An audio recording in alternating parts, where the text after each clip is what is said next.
السلام علیکم دوستوں، آپ سب کو میرے چینل ہسٹوریکل سٹوریز میں خوش آمدید۔ دوستوں، آج میں آپ کو محمود غزنوی کے بارے میں بتاؤں گا۔ ویڈیو شروع کرنے سے پہلے آپ سب سے گزارش ہے کہ چینل کو سبسکرائب اور بیل آئیکن کو ضرور پریس کریں۔ دوستوں، سلطان محمود غزنوی غزنی میں پیدا ہوا۔ پیدا ہوتے وقت اس کا نام ابو القاسم تھا۔ وہ غزنی کے بادشاہ سبکتگین کا بیٹا تھا۔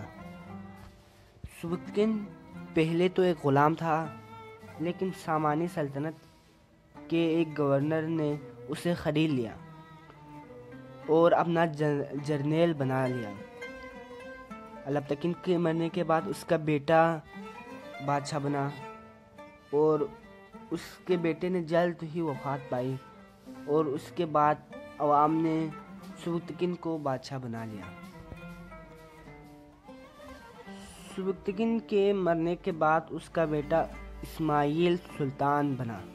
محمود اور اسماعیل کے بیچ میں جنگ ہوئی، جس کے بعد اسماعیل نے ہتھیار ڈال دیے۔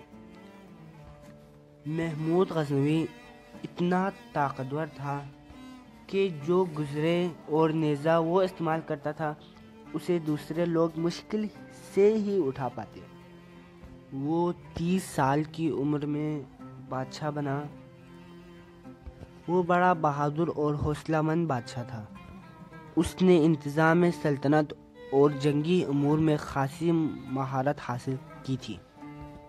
اس نے 33 سال جنگی مہمات میں گزارے۔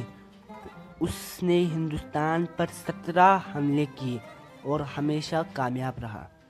سلطان کو اپنا چہرہ پسند نہ تھا۔ اس کے چہرے پر چیچک کے نشان بنے ہوئے تھے۔ ایک دن اس نے اپنے وزیر سے کہا جاتا ہے کہ بادشاہوں کو دیکھنے سے نظر تیز ہوتی ہے، لیکن میری صورت ایسی ہے کہ دیکھنے والے کو تکلیف ہی پہنچتی ہوگی۔ وزیر نے کہا، آپ کی صورت کم لوگوں نے دیکھا ہے، زیادہ لوگ آپ کو خوبیوں کی وجہ سے پہچانتے ہیں، تو آپ اپنی صورت سے زیادہ خوبیوں پر توجہ دیا کریں۔ سلطان محمود غزنوی نے اس کی بات پر عمل کیا اور سلطنت کو بڑھانے کے لیے اقدام اٹھائے۔ اس نے ہندوستان پر بھی حملہ کیا۔ اس نے لاہور کا نام محمود پور رکھا، لیکن جو چل نہ سکا۔ اس نے کشمیر کے لوگوں کو زبردستی مسلمان بنایا۔ سومناتھ ہندوؤں کا مشہور اور مقدس مندر تھا۔ ہندوؤں کا عقیدہ تھا کہ جو سومناتھ پر حملہ کرنے والا ہوگا خود تباہ و برباد ہو جائے گا۔ جب محمود غزنوی کو اس بات کا علم ہوا تو اس نے سومناتھ پر حملہ کیا اور اسے فتح کر لیا۔ اس مندر میں بے شمار دولت موجود تھی۔ دیوتاؤں کی مورتیوں پر ہیرے جواہرات اور سونے چاندی کے زیورات جڑے ہوئے تھے۔ شمالی ہندوستان کے کئی راجا اس مندر کو بچانے کے لیے بڑی فوج لے کر آئے، لیکن ناکام ہوئے۔ پجاریوں نے سلطان کو بڑی تعداد میں ہیرے جواہرات اور مال و دولت پیش کیا تاکہ سومناتھ کے بت کو نہ توڑا جا سکے، مگر سلطان نے جواب دیا، میں بت شکن ہوں، بت فروش نہیں۔ سلطان محمود کے برسر اقتدار آنے کے بعد غزنوی سلطنت میں خوب وسعت حاصل ہوئی۔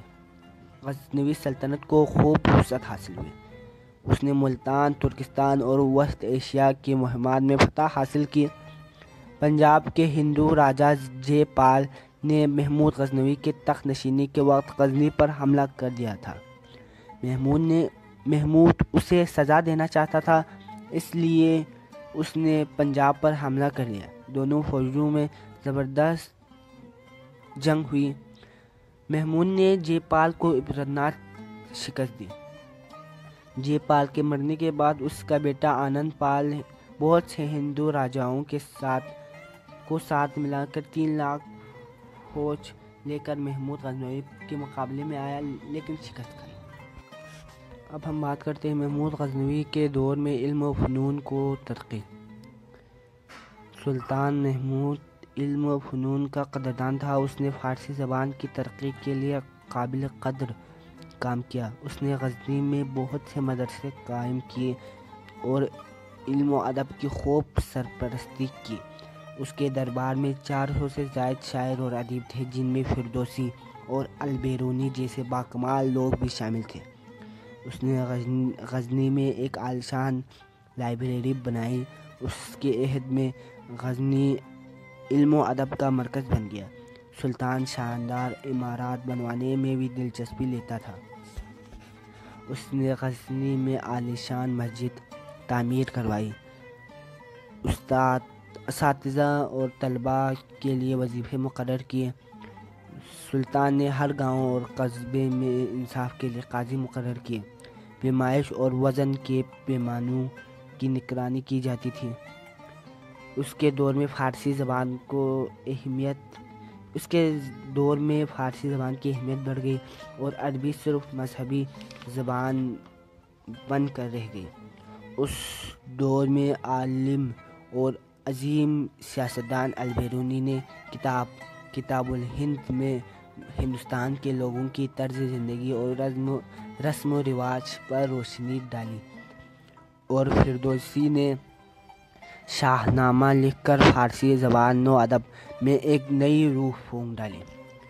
دوستو، یہ تھی سلطان محمود غزنوی کی کہانی۔ کمنٹ میں بتائیں کہ آپ کو یہ کیسی لگی۔